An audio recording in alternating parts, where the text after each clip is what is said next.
really understanding what truly matters. That's what we always talk about. Everyone just likes to draw for the sake of drawing, but it's like, how do you get everyone to really think about what really matters, and how can you then portray that in the drawings and get that idea across?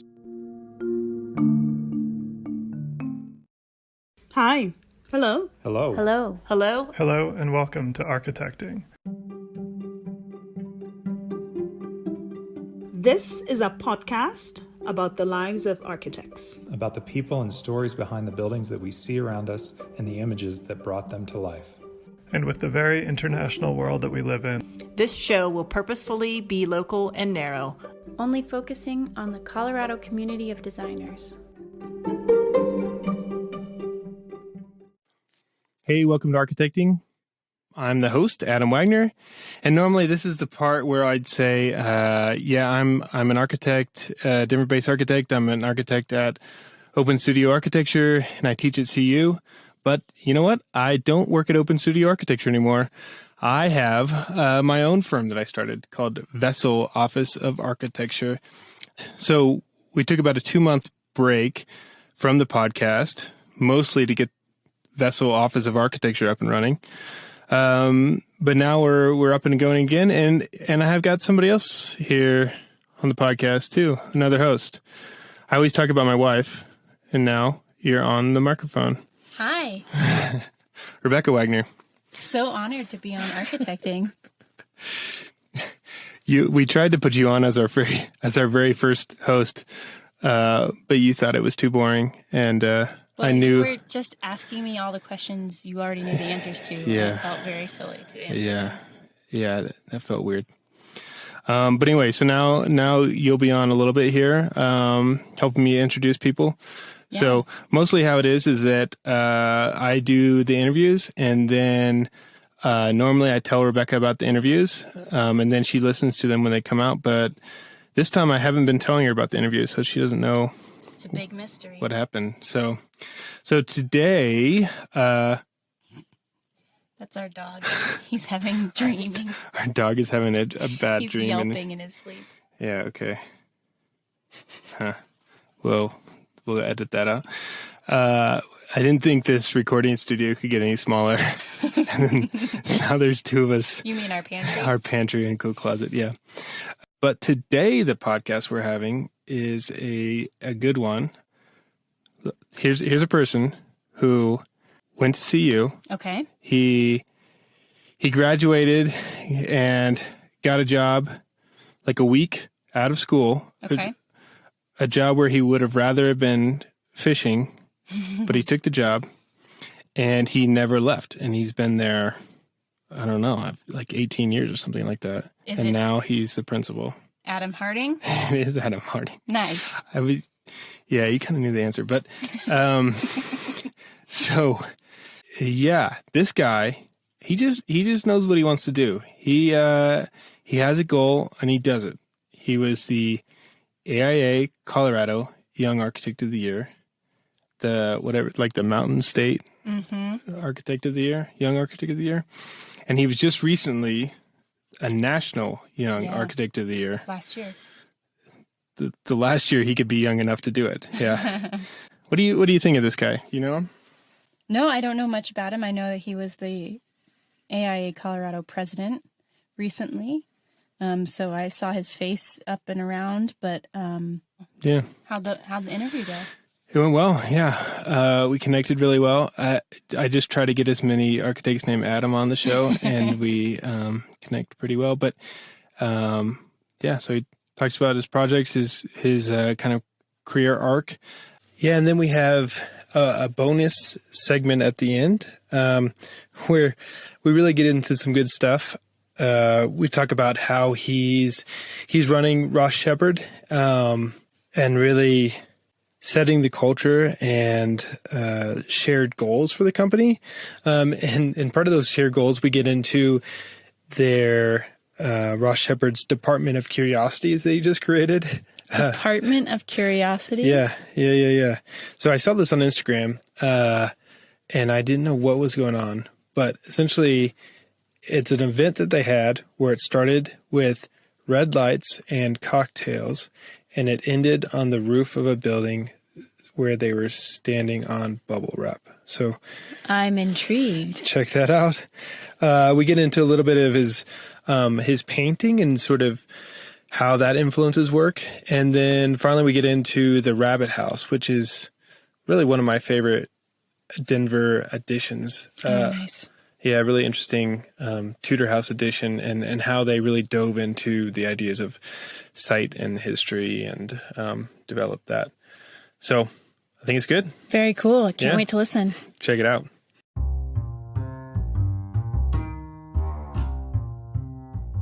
So our goal at Architecting is to help connect Colorado designers, and nobody is already doing this better than Modern in Denver. For over a decade, Modern in Denver has been striving to bring architects together and to educate the public about what good design can be and can accomplish. I'm very excited to be working together with them now on this shared goal. So over the years, they have constantly created fantastically curated stories about Colorado designers and projects, and work to connect the profession with live local events. So go out now, buy a copy of their new print issue, subscribe to their weekly email list, and follow them on Instagram. I'm liking that painting back there. Thanks, man. I've got like 4. Ooh, every color. Are you in the office right now? No, I'm back at my house. I figured it out. Oh yeah. So I'm not distracted.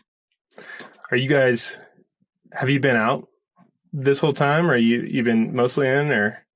I myself have been in since last June, once my son could start going back to school. I just couldn't handle working from the kitchen table anymore on a laptop. Yeah. But come this June, like middle of this June, we figured everyone who wanted to get vaccinated would get vaccinated by then. So we're doing this hybrid model where we want everyone in the office the first and the last day of the week. And the days in between, they could choose to be in there or work from home or wherever. So, and at the beginning of this year, we went to every other Friday off. So that becomes either Monday, Thursday, or Monday, Friday. Yeah, I was wondering how that works. It's like forcing people to be in there Friday. It's like, I'll see you later at 2:00. But yeah. It's good. I mean, I think it's a good model. I don't know. Who knows? We'll see how it goes. Yeah. It's been a month or so doing it. So it's like everybody's figuring it out together. And yeah. What do you guys do? Where do you work again, Adam? I work at Open Studio. Yeah, that's right. But this is actually my last week there. I'm quitting and starting my own thing. So, but yeah, exciting. So actually next week, they're going to go to a 3-day mandatory in the office, but you choose. I think probably Monday will be mandatory, but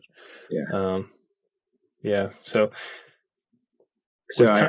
I drive by your office like every day because my son's school is right down the street at the Montessori Academy of Colorado on like 25th and Curtis. And so I've always been looking see if anyone's up in there, but it seems pretty quiet over there. Yeah, it's real quiet. Now it's starting to come back alive. But yeah, that's an interesting corner.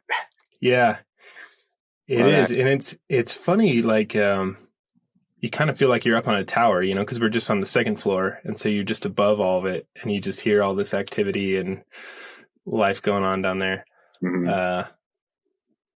But yeah.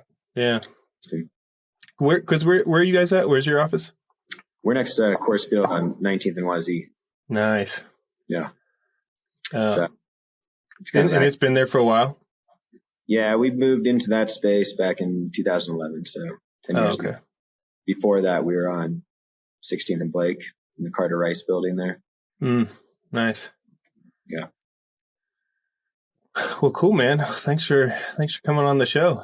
Yeah. So I like to start off with this question of who are you? Can you answer it in 2 sentences? 2 sentences. All right. Let's see. My name is Adam Harding. I'm an architect, painter, a father, somewhat weird. I like to have fun. I feel like I'm authentic in who I am, and I try to live that way. So Nice. I like that one. Yeah, authentic. I appreciated these last years when you were the AIA president, and like the little videos got a lot more interesting and brought more of that life to it. Yeah, it was fun. I'm glad I took on that role, and I don't know. I'd been on the board of AIA Colorado for a number of years as the treasurer, and then I just was like, I need to liven things up and bring some fun back to the organization. So tried to do that. Yeah. So where'd you grow up? Where you come from? So I was originally born in California, and my family moved to Evergreen, Colorado when I was 5. So I grew up in Evergreen. Went to elementary school, middle school, and high school, all in Evergreen. And then I went to CU Boulder for undergrad.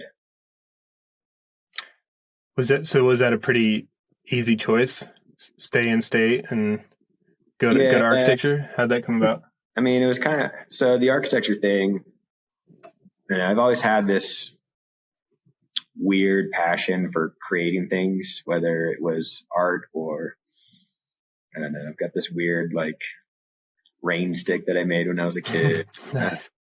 Like a real rain stick with the needles inside. And it's kind of a funny story. Like we were on vacation, maybe down in like Colorado Springs or something, but we went into this Native American store, and I was just fascinated by these objects in there. And I must have been like 10 or 11, and the owner, all these things were like going for hundreds of dollars, and the owner saw how interested I was. And so he basically sold me all the parts and pieces, and taught me how to make it, and I went home and made my own rain stick. I got it in the basement here. It's kind of funny.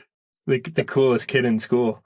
I don't know. Your own rain stick. Yeah, my brother and sister thought I was a nerd, and they were making fun of me. I think they still make fun of me. But I remember that. I had a rain stick too. They were hypnotic.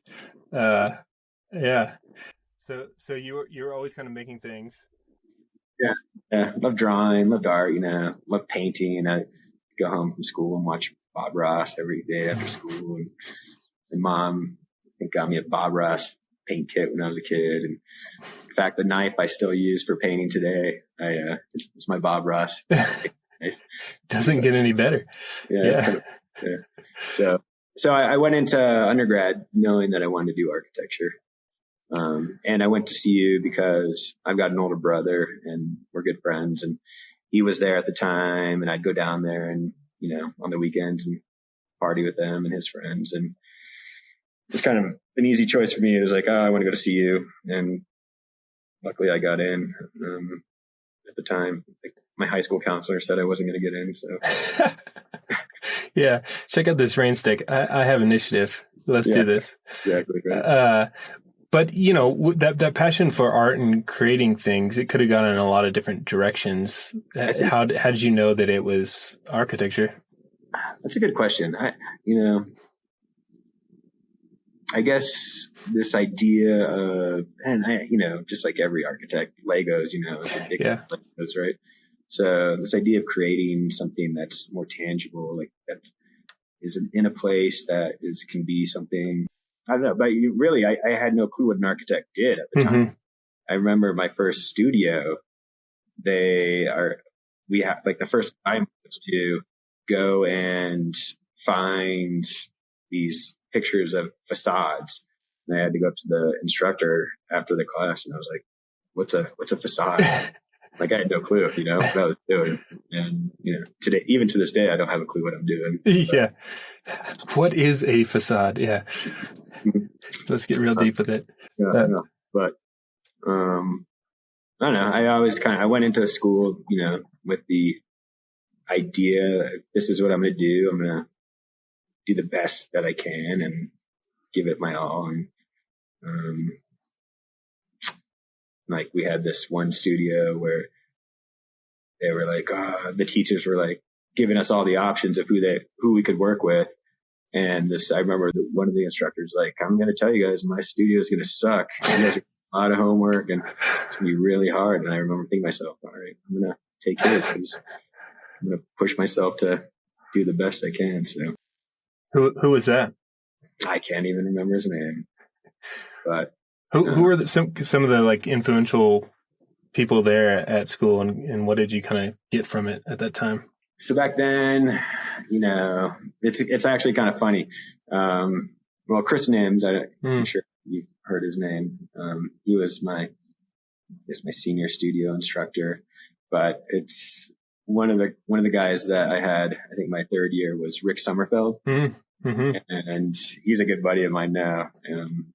We threw a party Friday night at our office, and he showed up, and we had a good time. But nice. Yeah.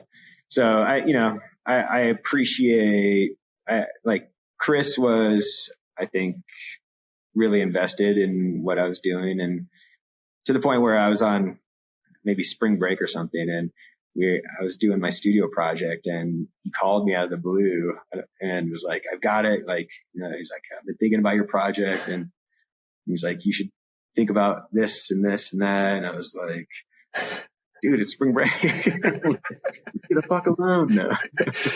That's when you figured out the architects don't have a life even after school. Yeah. When you're, yeah.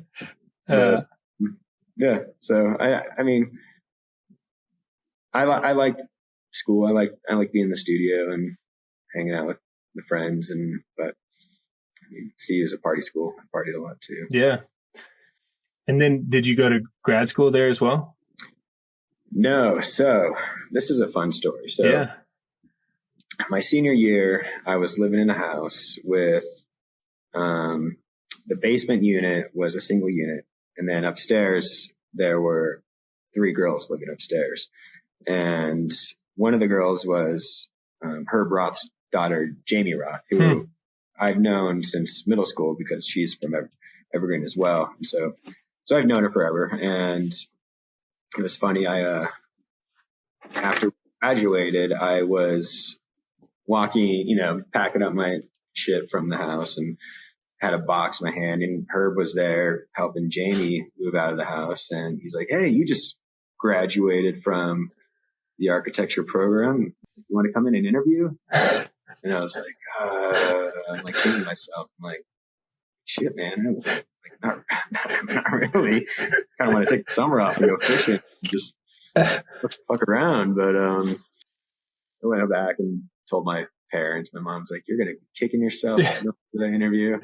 So I didn't have a portfolio put together or anything. I had my models from school, from studio. So I remember I like that next Monday or something, I showed up to Herb and Jeff's office and wearing this like horrible suit that was probably too big for me, carrying like my hands are full of my like models, and I get in there and I talk to them, and I think it was Herb. He's like, "Oh man, I got an interview this afternoon. Can I borrow your suit?"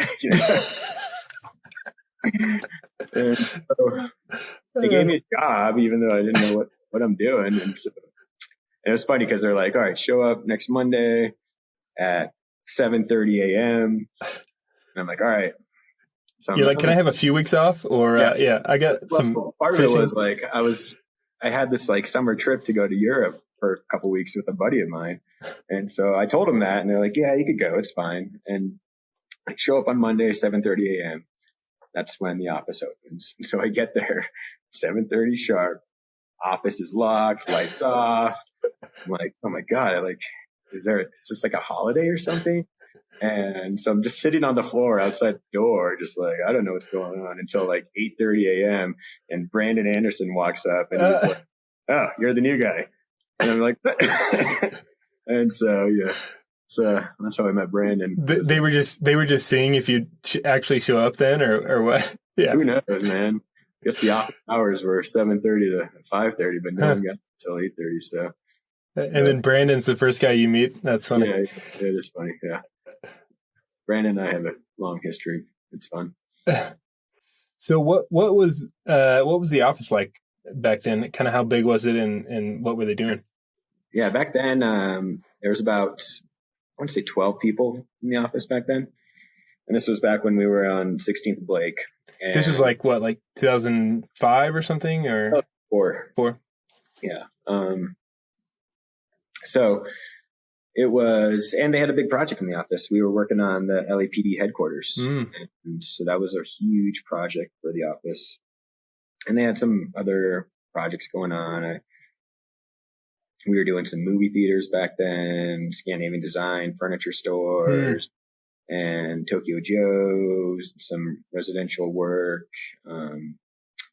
And I remember they threw me in AutoCAD. I took like an elective of AutoCAD back in the day. I had no clue what I was doing. I had to ask for help right away. And then they were like, all right, he can't do AutoCAD. Let's have him build a model. Yeah. You're like, I elect not to do AutoCAD. Yeah. I could build a model. So they had me do that for a little bit. But, and it was funny. I remember I had this great seat in the office, like primo, like by the window, nice big cubicle. And then I go on my 2-week vacation to Europe. And I get back and they hired someone else and put him in that seat. So like, you're back in the corner. How was Europe? Yeah. Welcome back. Yeah. It is also another funny thing about it is like, and my business partner now, Brian, he always brings it up all the time because he found this like sheet that had everyone's salaries of what they made, throughout the years at Roth Sheppard. Like when Herb and Jeff retired, he found it in like Herb's desk. And so he whips that out all the time to remind me that when I started, I was making $23,000 a year. And you were probably like living like a king, right? At a school and in your basement apartment. And yeah, exactly. Yeah. So that started from talking about grad school. And you got that. And then, what happened? So, I worked for, probably a couple years, maybe 2 years. And I started thinking about going back to grad school. And I would talk to Herb about it. And, in my mind, my goal at that point was like, I wanted to get licensed. And I'm working for a great firm and I'd kind of maybe, I don't know, proven myself that I can do things, that I had a good design eye, worked with Jeff a lot, and we were doing fun stuff. I was working on really great projects and having a good time. And so Colorado was one of the states where you could get licensed without a master's degree. And so the way I looked at it was like, okay, I could either work for 5 years and take my test, because back then you had to have all your experience before you could even take the test. Or I could go to work for 3 years and then go to grad school for 2 years and take the tests. And so it was kind of like 5 years was kind of the idea. And so thinking about what am I really going to get out of grad school? And in my mind, it was, okay, I'm going to be exposed to a lot more different ways of thinking about architecture, a lot more theory and stuff. Mm-hmm.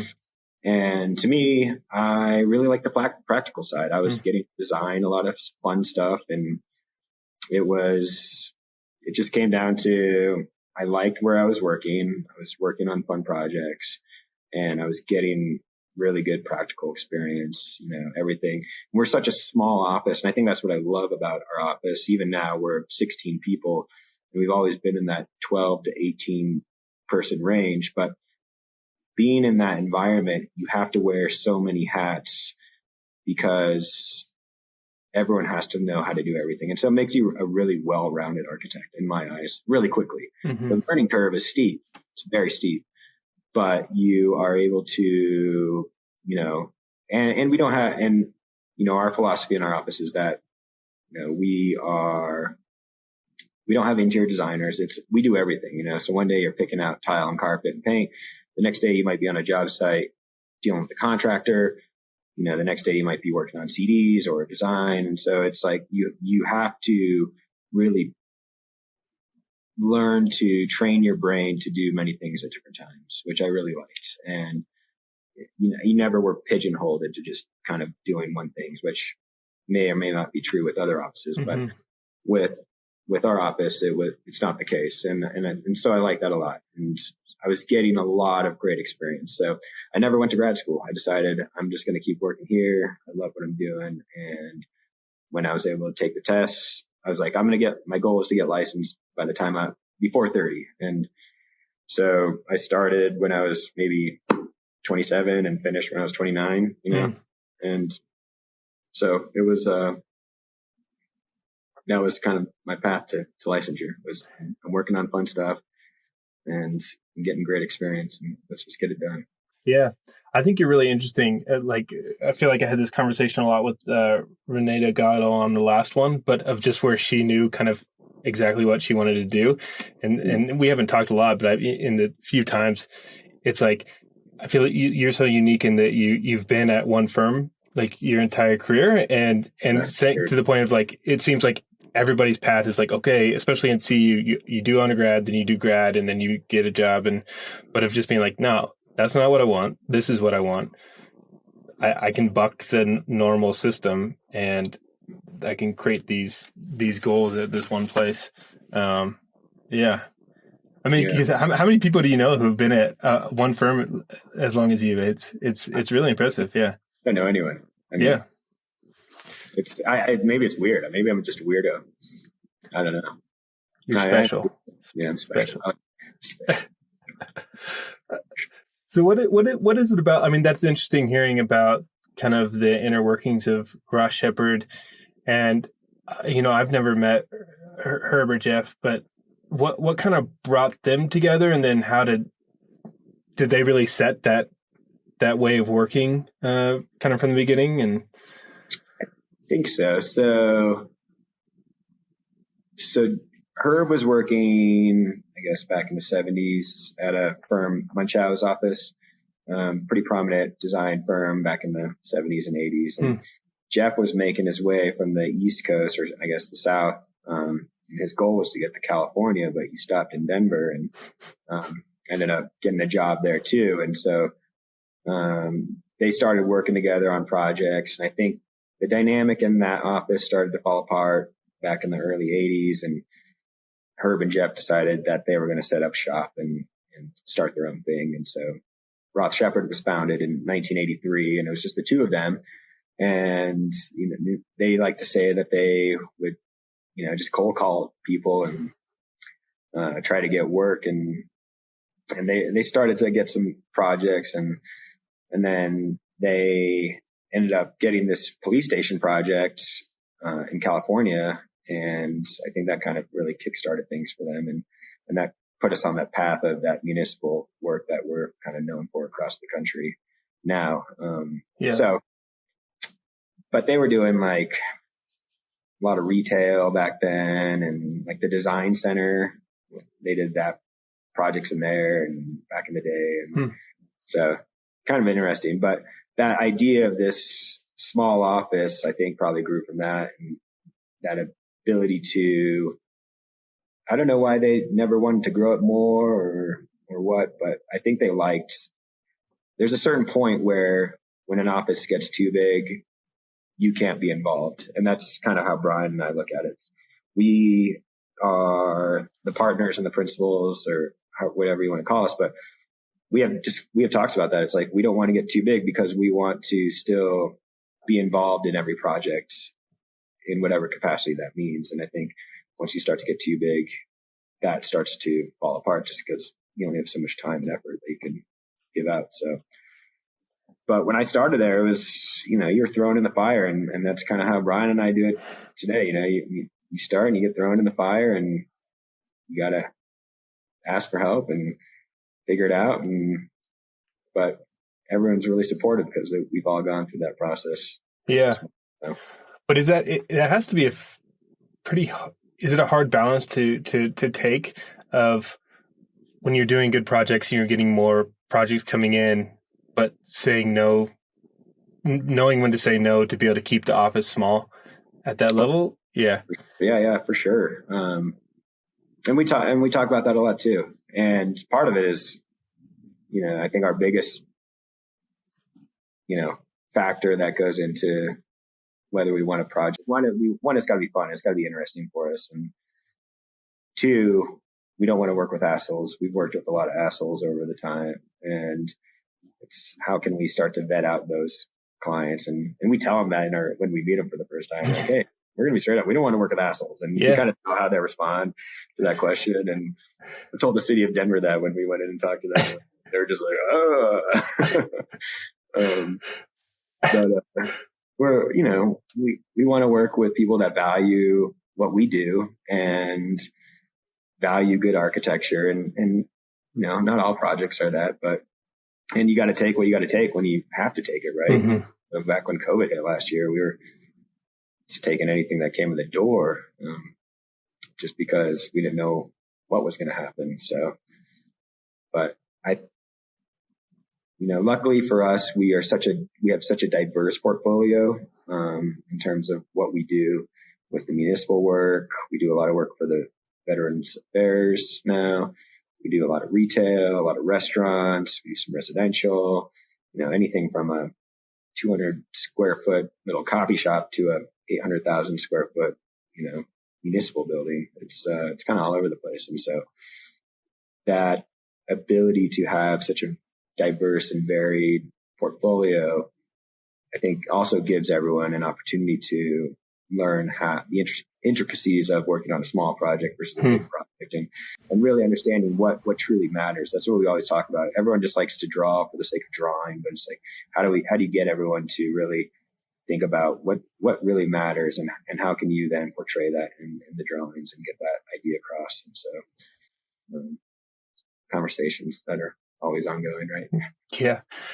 Do you have a project that really sticks in your mind as one that kind of checks all those boxes of all those client block boxes and is fun and you just nailed it? I mean, my favorite project that I've ever worked on was the Izakaya Den restaurant, Sushi Den guys. Mm-hmm. That was by far the most rewarding project. Not only the ideas, the concept behind it, and just the architecture of it, but how complicated it was of a project, and working really intimately with Toshi, the owner of Sushi Den. And I'm working on another project for them right now, but it's he'd come over and in the morning, and we'd sit at my desk and we'd talk about the idea, and we would just I would just draw through it as we talked through it. And then, so we're on the same page very easily. So that relationship with that client has been very rewarding in our process, and the way we get through to the end of it has been very great. But the complication, just how complicated that project was, and all the different pieces of figuring out, how do you even grow bamboo inside a restaurant in a Colorado climate, right? And the reality is you have to buy that bamboo from someplace in Florida, 6 months in advance, and then they have to put it in a warehouse so that all the leaves fall off and it acclimates to an indoor environment, and they grow back, and then they put them on a truck, and then they ship them here, and then we got them in the building and planted it, and then you have moisture, and then we ran into this mite problem, and like you say, it gets so much more intricate and that's just the bamboo aspect of it. How do we then deal with these little mites that are on the leaves, and it, that, going from such a macro idea to dealing with those micro issues or problems and learning how to solve those is really rewarding.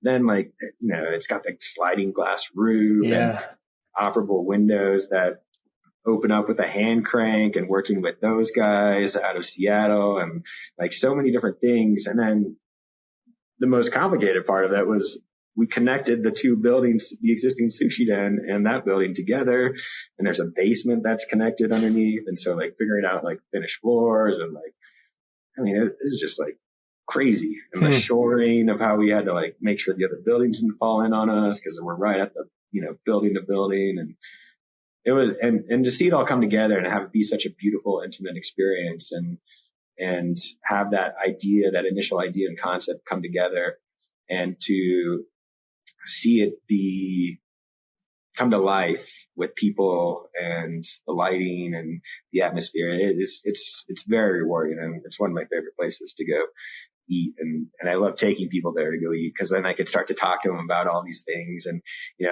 about the light fixtures, why are there these round balls? And well, it goes back to, izakayas, which were traditionally these brew pubs for the working class back in old Japan. And that's where everyone would go, and they would drink, and they would have small bites to eat. But it goes back to then the idea of how they brewed the sake. And so they would take these balls of green cedar after they brew a sake batch, and they would tie the sake ball or the cedar balls to the cask. And then as those would age, they would get browner and browner and browner. And so these Sugatama balls would become their calendar of how they determined when the sake was done, fermenting. And then, so that was the inspiration for the light fixtures, over the tables. And so just like all these little things that led to that idea and seeing it all come to life. And, that's my favorite project.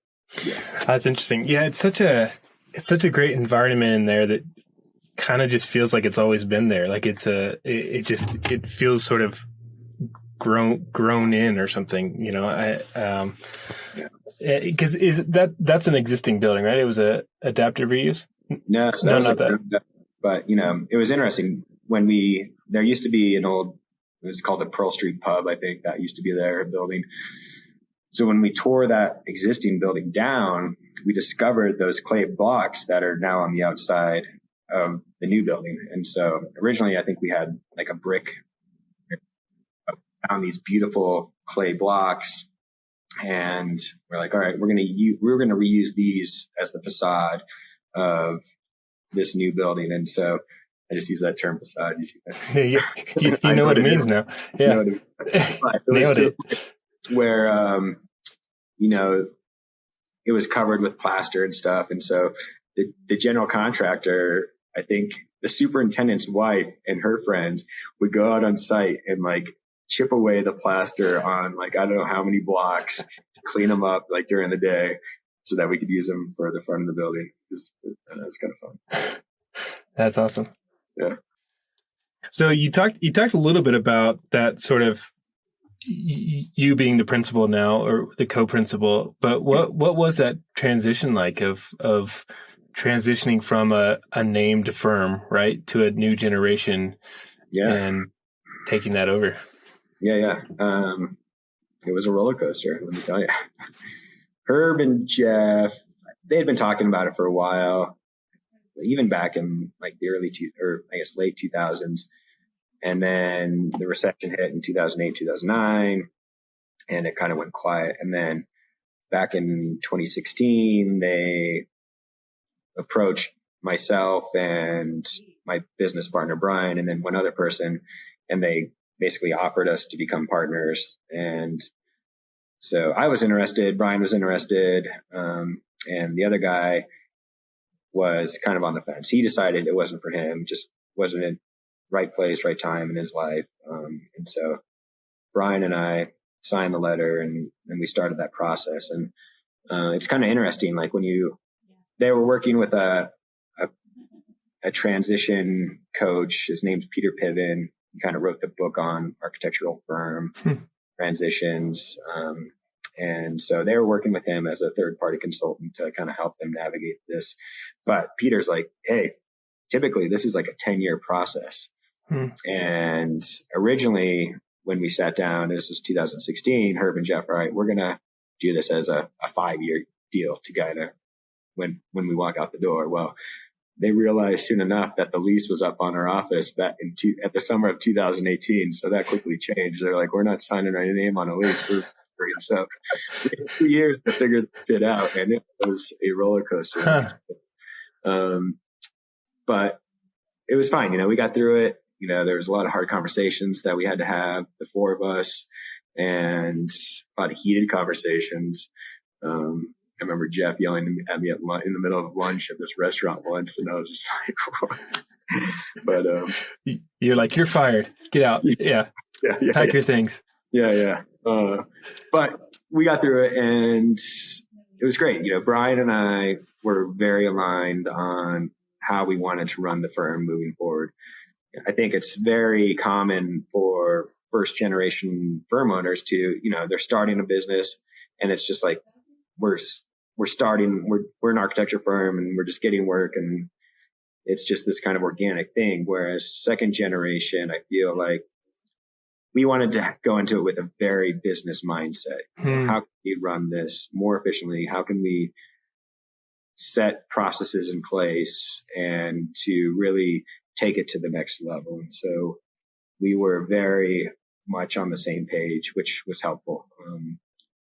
And so that's what we did. We work with a business coach. A friend of mine had given me this book called Traction, and it's written by a guy named Gino Wickman. And if you're an entrepreneur, I would recommend reading it, but it's a very kind of straightforward approach to running a company or business and kind of how you kind of can scale that up or just be more efficient. And so I read the book, I gave it to Brian, he read the book, we were on board, we're like, let's do that. And so we implemented it. It's called the EOS Entrepreneurial Operating System. And we work with a coach out of Boulder. We meet with her every quarter, and it's this very systematic approach. And so we have been slowly building up on this over the past 3 years now. Herb and Jeff walked out of the office June of 2018, and Brian and I were sitting there like, all right, now what? Let's try not to fuck this up. Because I got to put my big suit on again. Let's do this. Yeah. I know. But it's been fun, we set a vision, our mission. We made core values, which, Herb and Jeff never had. And we live by these things, we set our 10-year goal of where we want to be and what we want to be doing and our 3-year picture. And every year we set 1-year goals to reach that. And we kind of got this beautiful picture of what we want our firm to work with. And we communicate this with the staff. We're very transparent, which Herb and Jeff, we're not, we talk about the financials, how we're doing as a company financially. With everyone in the office, there's no surprises. It's like, this is what we did last quarter. This is our goal. This is what our goal is next quarter. And our process of this is that we want everyone on the same page as us. We want everyone to have the same vision as us, and we want to all be rowing in the same direction to get there. And so it's important to us that we communicate that openly and transparently with everyone in our office and talk about it frequently and reward each other for exhibiting our core values and to make sure that we're all on the same page, just not Brian and I kind of sitting in the corner. Yeah. Which we don't sit in the corner. We sit out in the open office with everyone. We don't have any offices. But you at least get that nice big window. You didn't get stuck in the back, maybe. Yeah. But going back to that real quick. So I got stuck back in this like shared office with Brandon Anderson. He had the night desk, and I stared at a brick wall that was 2 feet in front of my face for about a good 2 years, but we had fun in there. Yeah, I learned a lot. You put a mirror in front of you on your brick wall, and so you could see what he was up to. But I guess I never thought about that too much of the sort of second generation firm owners and that difference that has to be there of, they went through those hard times of being two guys staring at each other, right, trying to get anything. And you've kind of always been there with that system, and then having this sort of freedom to step back and say, okay, yeah, what do we want to do? And then remembering that feeling of being out of the loop and being able to share it with people, and I get it. Like if you start your own firm and you've struggled for all those years, it's probably easier to hold things closer to your chest, but then coming along and opening it up and, So then what was the discussion about, like with the name, that's always an interesting thing of what happens there. I don't know. Brian and I don't feel like we have egos, we want to just do the best work that we can do as an office. And we didn't really care. Like Herb and Jeff, it's their legacy. They started the firm, and we are here to continue that legacy and propel it forward. And so, that name has a lot of clout, in our industry. It's been around forever. If we were to go and change it, no one would know who the fuck Harding Berryhill was, or Roth Sheppard Harding Berryhill. I mean, that's too long. And we do work all over the country, and people know that name. And so we didn't want to fuck that up. We wanted to have that ability to use that leverage where we can, because like I said, we didn't know what we're doing. We still don't know what we're doing as owners. Every day it's a new thing that we're dealing with, and it's like, all right, let's figure it out. But it's fun, I gotta say. But We don't know what we're doing. Sounds like you have a lot more systems than most architects. So at least you're doing that. But yeah, I mean, it's been really, I don't know where we would be if we didn't go through that process of like figuring all that stuff out when we first took over, because maybe there wouldn't be a Roth Sheppard anymore. I don't know, but it's really been instrumental in just how we operate as a firm and how we think about what we do and how we get everyone on the same page. And once again, like you ask anyone in our office what our 10-year goal is, they could tell you. And you ask anyone what our core values are, they could tell you, and what we do. And that's what I wanted, because before, when I was working there with Herb and Jeff, you could ask everyone in the office and you'd probably get 12 different answers. And so that's something that I wanted to change right off the bat. It's like, we need to all be aligned on who we are, what we do, and where we're going. Because if not, we're not going to get anywhere. Yeah. It's so powerful to have a vision like that you can articulate. And it seems so hard to come up with, really. You know, I mean, it's pretty easy to say, I want to be a good architect doing good design. And you say, well, okay, what does good mean in both of those statements? And yeah, can draw a blank, but so we have the Roth Sheppard element, but I think since I've been here in Colorado, like 5 years, I've pretty much just known you as like Mr. AIA. You're just always around. So what kind of brought you into the AIA and got you so invested in it? Yeah. So like I said earlier, my kind of main goal earlier in my career was to get licensed. I want to get licensed before I turned 30. Did that, and then it was kind of left with the question, now what, right? I've been working towards this goal for so long. Now what? Herb and Jeff had sent me to this kind of business management training. It was offsite. It was 3 days, and it was run by it's called Impact Management. And it was started by this guy named David Feasby. And they had sent some other people to him over the years, and they decided it was my turn to go deal with this. And it was, I look back on my career, and it was probably the pivotal moment in my career of really understanding what I wanted, or really thinking about where I wanted to go. And through that process, you had to send out all these surveys to all your coworkers and bosses, and it was all sent back anonymous to David. And so you got this real time feedback, what your strengths are, what your weaknesses are.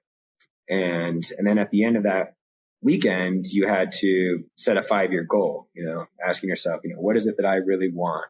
And I knew that I just didn't want to be an architect that was just, 9 to 5. This is my job.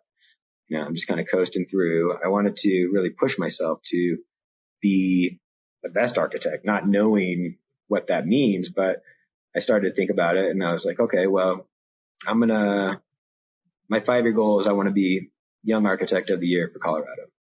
Not knowing what that meant or how to even achieve that. But I knew that setting that audacious goal was going to push me to do things that I wouldn't have done if I didn't set that goal. And so I used that as a catalyst. And so I knew that to achieve that, I had to get involved in the AIA. And I also reached out to past winners who, I didn't know, but they're friends of mine now, like Ken Andrews and Brad Tomasek. I remember calling them up out of the blue and saying, hey, can I buy you a coffee? I want to talk to you about this Young Architect deal. Yeah.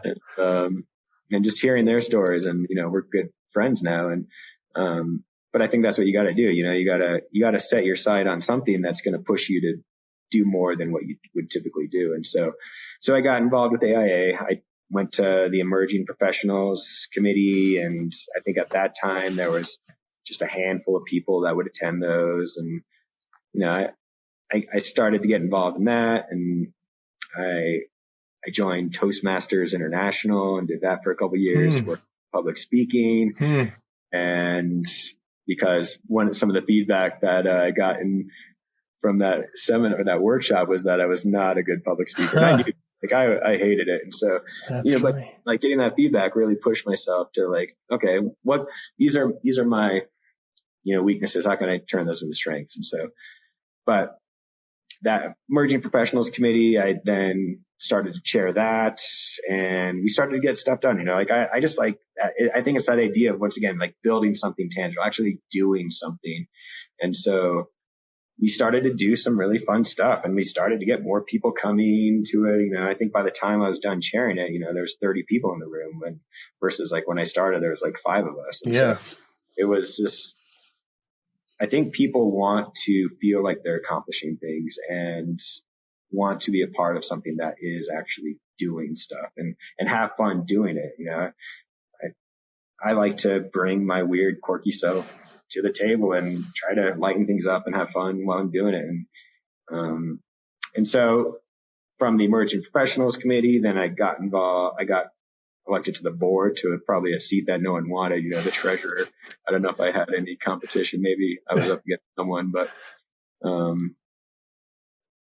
I guess to go back, in 2014, I won Young Architect of the Year for Denver, back when Denver was a chapter, which that was great. And then 2015, I won for Colorado and the Western Mountain region. And so, that validity of actually putting my plan, into place and kind of figuring out how to get there was starting to come true. And I like that. I like being involved. I like to kind of keep that momentum going. So I became treasurer for AIA Colorado, and I did that for 2 years. And then I was kind of approached, a little shoulder tap saying, hey, you thought about running for president-elect? And then I threw my hat on the table for that. And I don't know if I had any. I think your option was Adam or abstain, and my office was like, we didn't vote for you. But you're like, good thing I voted for myself. I got it in. Yeah. But it's a thankless job, but it's that ability to take on more things and to actually make change, I think is important. And through all these steps, I started to understand who my authentic leadership self was, which I think also helped me in my firm, and how I can then be a better leader for the people in my firm, because all these were kind of happening simultaneously. Like being involved at the board level was when I started to talk about this transition stuff. And so this kind of leveling up, up until, last year, where I was president, and I was like, we really need to make some changes. Once again, I was taking what I learned also in my firm and then trying to apply it to AIA Colorado as well. And so last year it was like, all right, we really need to set a new vision and mission.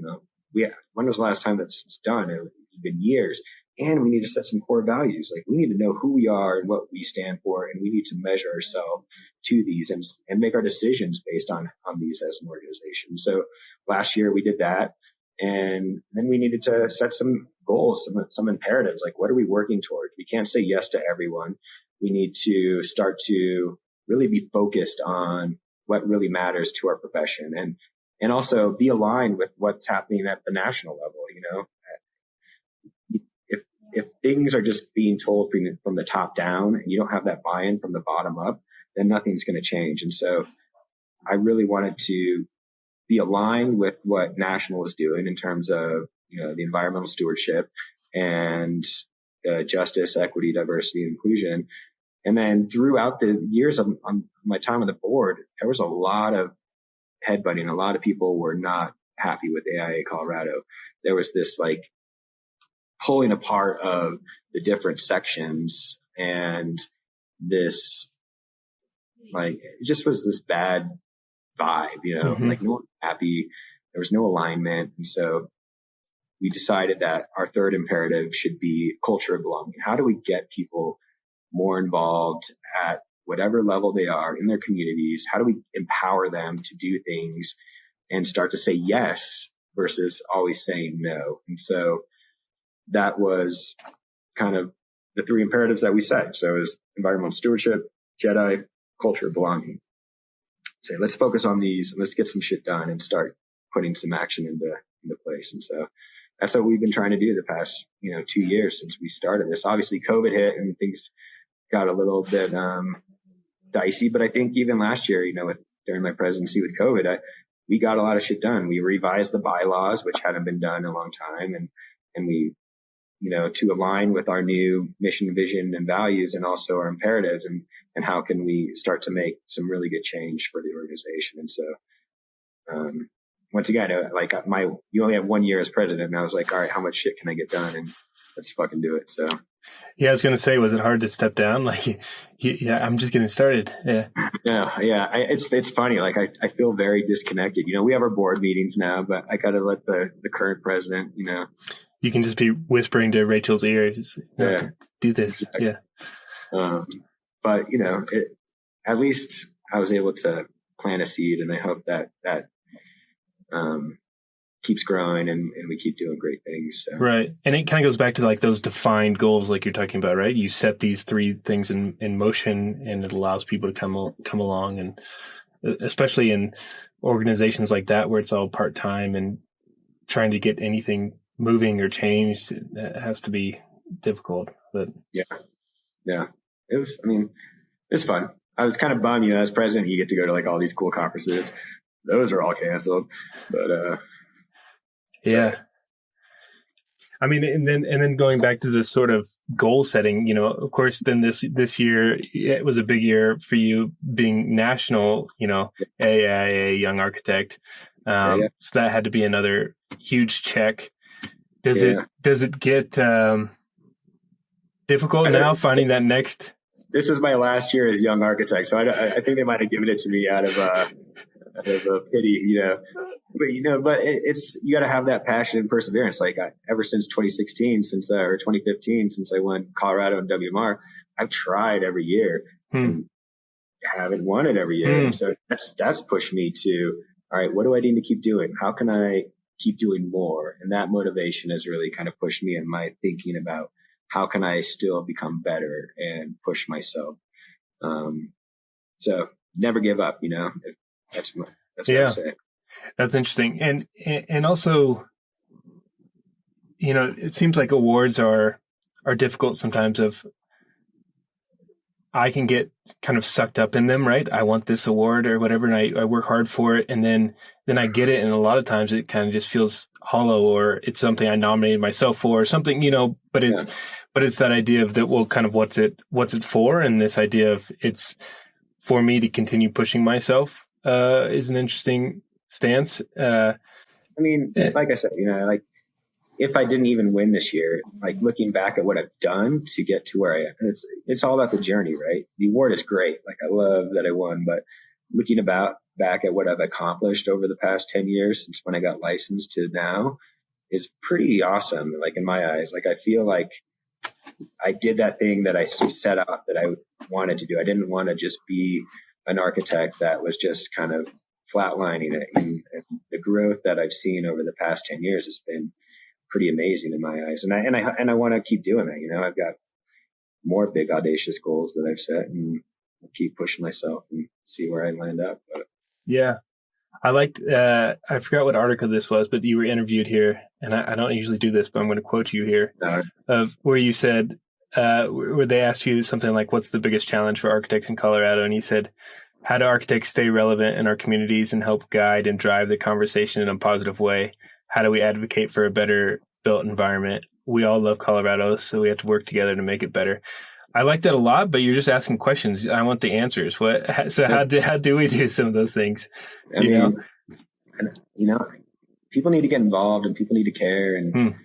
And I feel like, once again, there's a lot of people that it's just a 9-to-5 job, and they got their families, their social lives. But like, how do we start to create a culture in our community where we start to become the advocates, and we start to make the change that we want to see, versus I think as humans, we're very responsive, right?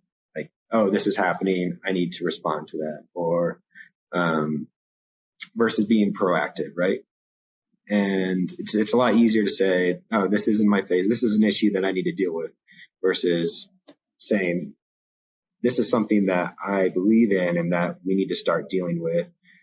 And so I'd like to see more people get involved, and to really whatever it is that they're passionate about, but we need to start to be the ones that are knocking on our legislators' doors and saying, hey, we're the experts here.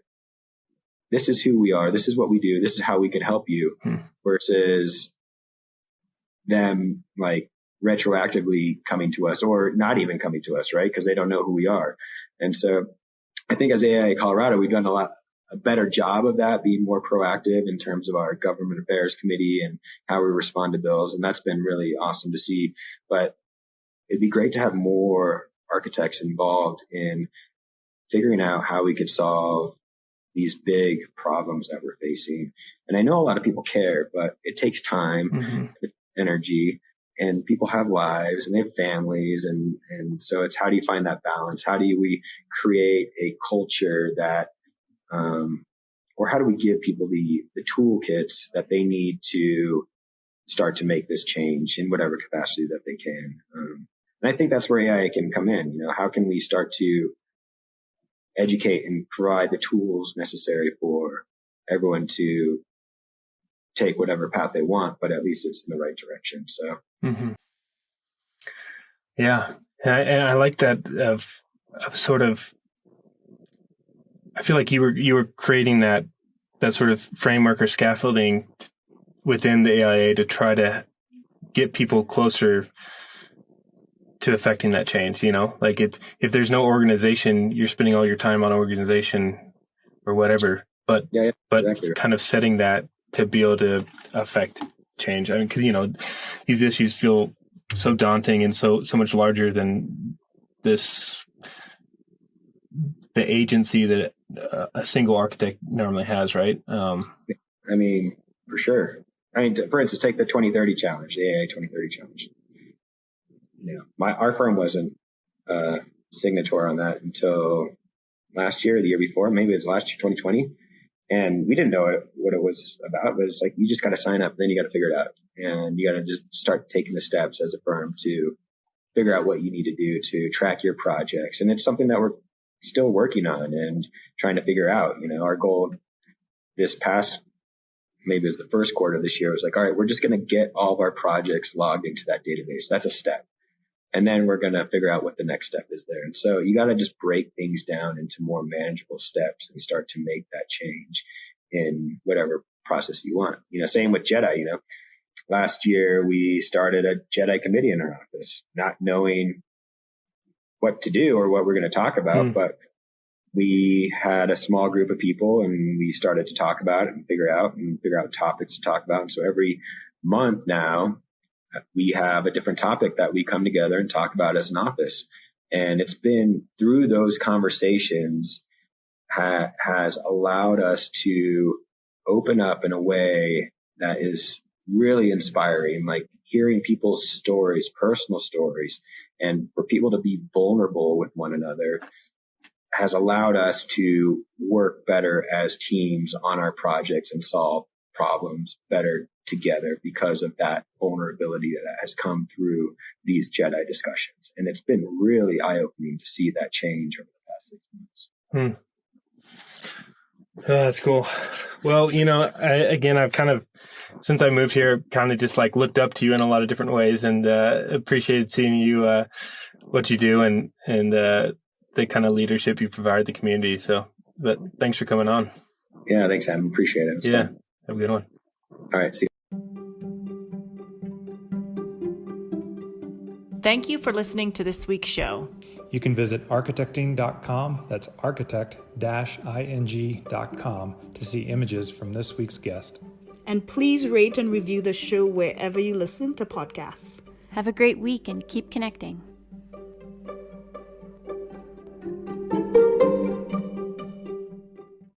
So what's the next goal? Our big goal? Well, so for me, it's more about the firm now, right? How can we create a culture? Really, like my vision is I want to create the best firm that I can, I want us to be the best, our 10-year goal is to be National Firm of the Year. And so, we submitted for Colorado this year. We submitted last year, but we didn't get it. I don't know why. Maybe I was president. But I don't know. I feel like we have a shot. But it's and so that goal is it's a great achievement, right? Like National Firm of the Year, you've made it, you've done it. But really, to me, it's about not just the winning that award. Once again, it's about what we have to do there to get there, right? What steps do we have to put in place? And by putting those in place, that means that our projects are excellent. Like the work that we're doing is above everyone else. The thought that we put into them is above everyone else. But not only that, it's about the culture of the place and the people that work there. And that means that our culture is, in my eyes, is the best. Like we are functioning as one unit. We are all on the same page. We are all really, I guess, like, and what I'm trying to say, like everything is just functioning right the way it's supposed to be. We're starting to put these stepping stones into place, like our sustainability committee, our JEDI committee, and we're starting to see that traction and how that's starting to shape who we are as people.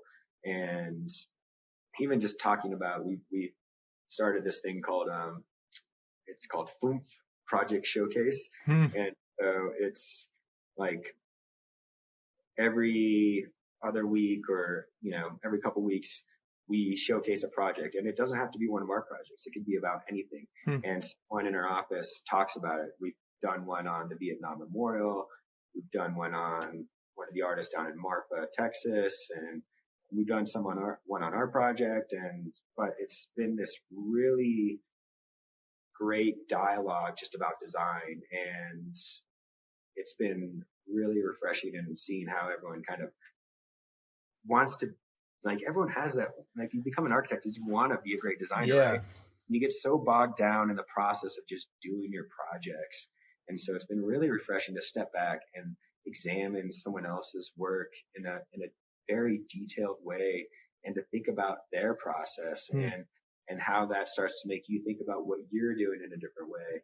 And so, like, I feel like all these little pieces that we're starting to put in place are just going to kind of grow into, who knows, but it's been really fun to kind of start to create this culture of, like, that vulnerability through the JEDI, and how that's really affected how people work together.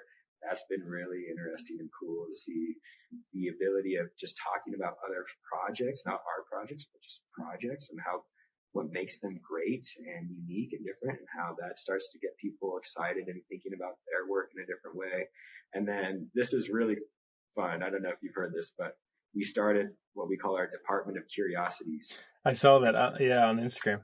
And so the whole thought behind this was kind of the same thing. It's like, you think about life and the memories that are most memorable to you, or the places that you visit that are most memorable to you. And why do those places kind of stick out to you? It's the unknown, it's the awe, it's the surprise, it's the curiosity of a place. And so we wanted to start to create these curated events where those moments can occur. And so we've had our first event, and it was a dinner party for the office, and the invite went out, and it was only for people that were in the office, and it's a dinner at RSA at 7:30. It was like a Thursday night. And so Brian, my partner, and then Tyler in my office, they were like, we're not going to tell you what's happening.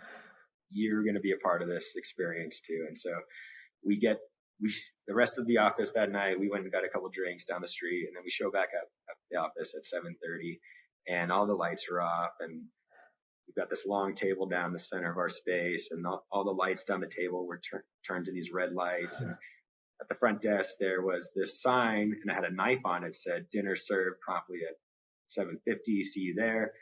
And then under each one of the lights were these cocktail glasses that said, "Let's get weird." That's kind of our motto for the Department of Curiosity, because we want people to get out of their shell and start to think about things in a different way and have those unexpected moments. And so everyone had a cocktail, like picked it up, and then there was a coaster under each cocktail, and there was a letter on each coaster. And so we had to spell it out, and it said, follow the red dot. And so as you kind of went down the table at the back of the office, there was this big red balloon with a target on it. And so I took the knife and I popped that. And then inside there was this key fob. And so I take the key fob and I put it in my pocket. And then we see these series of red dots. There was one on the back door. And so we go outside and we all have our cocktails. And then we follow this series of red dots spray painted on the ground, like through the alley, out to the street, up the street, until we got to the corner of 19th and Blake. And we're all like, oh, like the red dots disappeared. We're like, where are they? We're all looking around. We're like walking in the middle of the street. There's like cars going by. We all have our drinks in our hand. And then all of a sudden we look up caddy corner and we see this red balloon start flying up in the air. And then we see like another one kind of wave over like the side of the building. And we're like, oh, we got to go to that building. We go over to that building and the door's locked and I use the key fob to get in. And so we go into the lobby and there's another sign. It's like your attire for this evening. And there's all these big, like colorful bow ties that were clipped onto it. And so we all grabbed the bow tie and put it on. And then we follow these red dots to the elevator, and there's red dot to take us up to the 4th floor.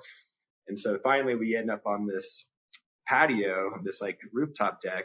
And there's another side that says, kindly please remove your shoes and socks. And then, so everyone does. And then the entire deck is just covered with this red bubble wrap. Whoa. And then we had this catered dinner on this rooftop, barefoot, stepping on this red bubble wrap. And it was like the most like mind-blowing kind of like thing, just to like, and you know, that's a memory that we're all going to remember. And that's an experience. And so how do we start to get out of our normal process and rigor of just like, this is how you do a project and blah, blah, blah. But how do we start to unlock people's imagination of what can happen and how can we start to be more creative through that process and question the norms and think about things differently. Think about how you feel in a space differently. Like I want to start to get everyone to stop thinking about this is how it needs to work. I want you to design with feeling. You know, I want, you know, when you walk into St. Peter's Basilica in Rome and the grandiosity of it all, like it takes your breath away. It's like, oh, like you feel something. How do we start to design with feeling instead of just programmatic elements and you know, feeling is what is memorable, and that's the thing that I want to ingrain into people. So it'll be interesting to see how this unfolds. We're in the middle of planning our next event, and it's good. And the idea is that, you know, eventually we're going to start to engage the community in this or like invite other people to these. And so our next one, it's going to be, you can invite a +1 and then, you know, we'll see how it goes from there. But our goal is to do 6 events a year and they're going to be mind blowing and really challenge people's like norms. So I'm excited. They're going to be the hottest ticket in town. We'll see. So each time a different person is in charge. So Tyler in our office, she is our director of curiosities, and so so it's Tyler, Brian, and I who basically decide what we're doing, and then the 3 of us will implement it. But we want everyone else to not have a clue of what they're wanting to do, and so it'll be good. That's cool. I really wanted that story because I was so intrigued by those Instagram posts. I was like, it's wild, man. What are these guys doing? Like hung out on a bubble wrap and have a party, but it's pretty fun. Like just the textural feel. Like that's the other thing. It's like, how can you think about architecture? Not only like the feeling that of a space or something, but you know, texture. How do you think about texture in a way and how people experience things? It's very interesting. Like it's just like we need to think about our spaces differently and make it more human, right? And have people feel things in a way. And I think that's the best architecture is when you feel something. Yeah. Well, and also that idea of stepping back from this sort of normal rhythm of life that we all get sucked into, like what you're saying with the AIA of like, okay, here's some issues. Let's step back and figure it out. Or here, instead of we know how to put trace down and draw some booths and some tables to do a restaurant, but let's step back and like think about the experience and get outside of our lives. It's all about experiencing life. Right? I mean, we all have lived these like day-to-day lives. Like, how do we start to experience things in a way that excites us or will give us pleasure. And I don't know, like life can be so just, once again, it's that flat line. Yeah. How do we create these ripples? Yeah. Would you say that translates over to your painting as well? Is that? I don't know. I get ideas for paint. I think my paintings are a creative outlet for me in a way that, as a principal, I'm involved in all the projects, and I'm the design principal, and like I get a kick out of that. But it's like I'm not sitting down like in Revit anymore and just drawing and thinking about things in that sense. And so the painting for me is like, it's a creative outlet of where I think of an idea and I want to explore that. And so I do think that it allows me, I think it does translate to that about exploring ideas and feeling, like I think painting, you're able to really feel things through painting. And the best paintings are something that allows you it pulls something out of you, You ever look at a Rothko or, something, it's powerful, and it's powerful to everyone in a different way. It's that feeling that is pulled from you versus trying to push it on you. It pulls from you. Yeah, I know. I just said that because this whole interview, I've just been kind of mesmerized by those paintings behind you, and just the like spatial kind of implications, and just the sort of freedom that gives you, right, of stepping outside the kind of bounds and prescriptions of architecture. And Sure. Yeah, you did that series behind you. Yeah. Nice. Yeah. Again, I took some painting in school and stuff, and I really like it, but I never find time or space, or there's. Man, I got my easel set up in my living room. Oh, dude. nice. Usually painting in my kitchen, and do it when after my son goes to bed, and it's just like, I don't know, it's either that or I can watch some TV. Yeah. I don't know. That's just get it started. Once again, it's like, it's that ability to just take that first step and do it. And I think a lot of people have a hard time of taking that initial step, but once you do, then you just kind of build from that. Yeah. Tell me about, and you can jump off whenever you need to, but I love that that house renovation you guys did and won some awards for. Yeah, the Rabbit House. Yeah, the Rabbit House. Tell me a bit about that kind of process and ideas behind it. And I mean, I think it's a great project. Yeah, that was fun. So those are my two good friends, Megan and Bo. They own that house, and known them since 2005 or 6. But Bo bought that house in maybe 2002. It's in the West Highlands, and he's always taught. It was a 1-story Tudor house with a basement, and he'd always talked about, I want to do this project, and then all of a sudden they had heard that their neighborhood, the West Highlands, was turning into a historic district. And so he's like, we got to go. No time. And so, of course, like all of our projects, we like to gather as much information as we possibly can about the site, the history, the context. And so I did a lot of research about, those Tudor houses from the late 1930s. Bo found this article about the house, about the architect. His name was R.O. Perry, and he built a handful of these. He came over from England and built a handful of Tudor houses in that neighborhood. But the article talked about, before there was a house on this lot, this little girl who was, like, when she was interviewed, it was an old lady, but she had told the newspaper that she remembered going over to that house and harvesting alfalfa to feed to her rabbits, her pet rabbits. Huh. So that's where the Rabbit House name came from.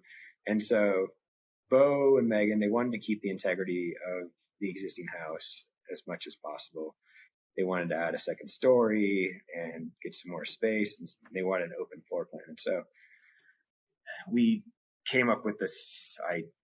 I came up with this idea. It was like, all right, well, let's leave the existing brick house as is, and then let's extrude up out of it. And then we extended it out of the back to give this nice covered patio, and then stairs and inside the house, because they wanted it to be such an open floor plan. I was like, all right, well, let's pull the stairs out of the inside, so that way we could get the floor plan that we want and have that stair tower be on the outside and connect all three stories, then the basement, the first floor, and the second floor.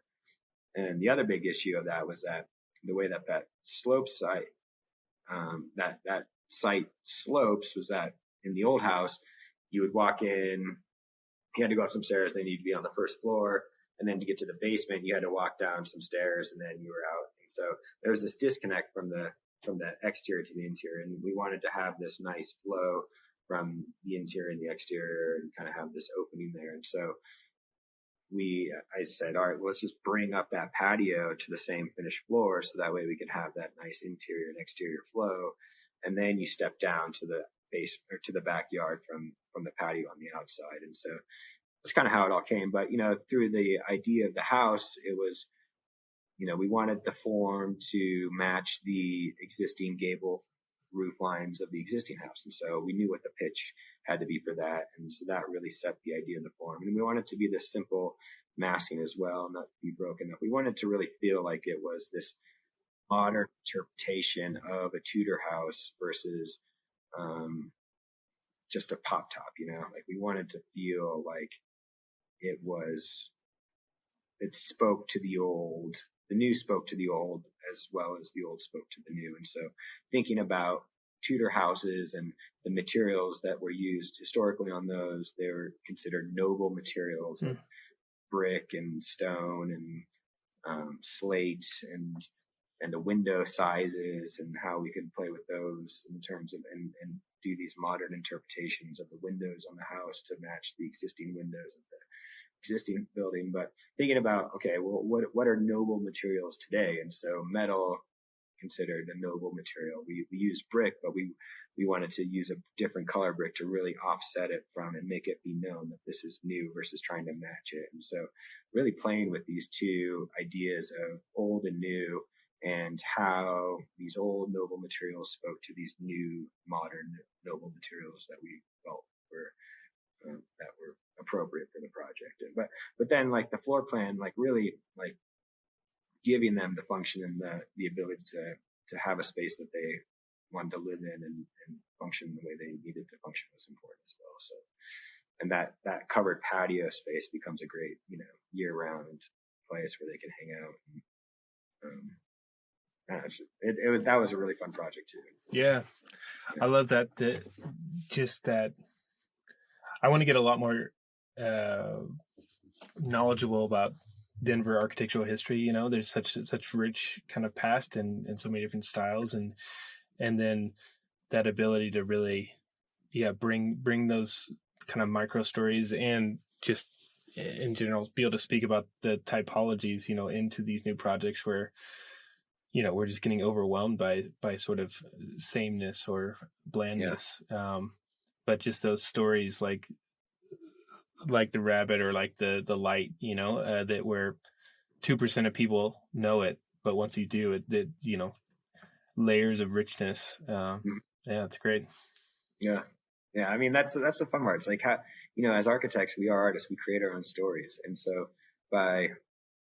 and we are storytellers through the work that we do. And so to be able to take that history and all that information that you learn and condense it into something that makes sense for that project, for that place, for that context, and the people that are working or living there or playing there, and have it make sense, and it can be nothing else other than that, and you're able to convey that story and get people to see that, and oh yes, I mean, it's fun, right? It's that's the best part of being an architect, is you are this master storyteller through this tangible thing that people get to experience and live, and it's fun.